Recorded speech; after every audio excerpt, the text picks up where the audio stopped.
Форум «Построй свою карьеру» — это профориентационный проект, цель которого — помочь студентам устроиться на работу мечты. В течение 2 дней эксперты из сферы занятости делились своими секретами успешного трудоустройства. Как отмечают организаторы, форум готовился в течение последнего месяца. Старались подобрать профессионалов своего дела, которые заинтересуют молодежь. Я считаю, что нужно профориентировать всех с раннего возраста, показывать, какие есть профессии, какие есть специальности, показывать людям то, что все профессии нужны, все профессии важны, потому что тогда мы воспитаем здоровое общество, в котором каждый человек будет знать, почему он там работает, зачем он там работает, ну и самое главное, будет наслаждаться своей работой. Открыла форум Юлия Титаренко, руководитель Центра развития карьеры СГУ имени Петерима Сорокина. По ее словам, в программу включили не только лекции, но и тренинги. Так материал лучше запомнится. Также с приветственным словом выступил проректор по учебной работе Михаил Китай-Городский. Он пожелал студентам быть заинтересованными в лекциях на форуме. Выбор профессионального пути – это выбор деятельности на всю оставшуюся жизнь, и если у нас есть возможность донести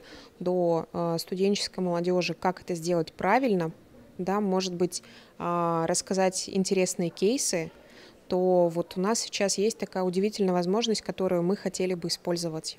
После официальной части начался тренинг на знакомство. Участникам необходимо было пообщаться, найти друг друга в соцсетях и назначить время и место для дальнейшей встречи. Чтобы студенты завели как можно больше новых и полезных связей, собеседники сменялись много раз.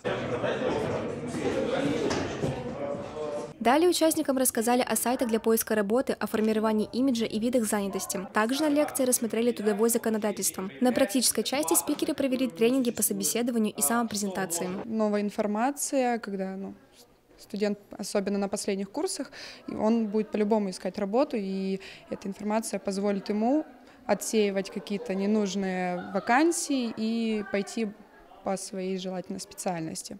Во второй день студентам наглядно показали, как пользоваться порталом для поиска вакансий «Работа России». Кроме того, начальник отдела содействия работодателям Центра занятости населения Сыктывдинского района Антон Беловол рассказал о своем профессиональном опыте и трендах рынка труда. На форуме мне понравился системный подход спикеров. Они довольно емко и понятно объяснили о том, как устроен рынок вакансий в России, и дали студентам такое руководство к действию, как им дальше можно устроиться в жизни.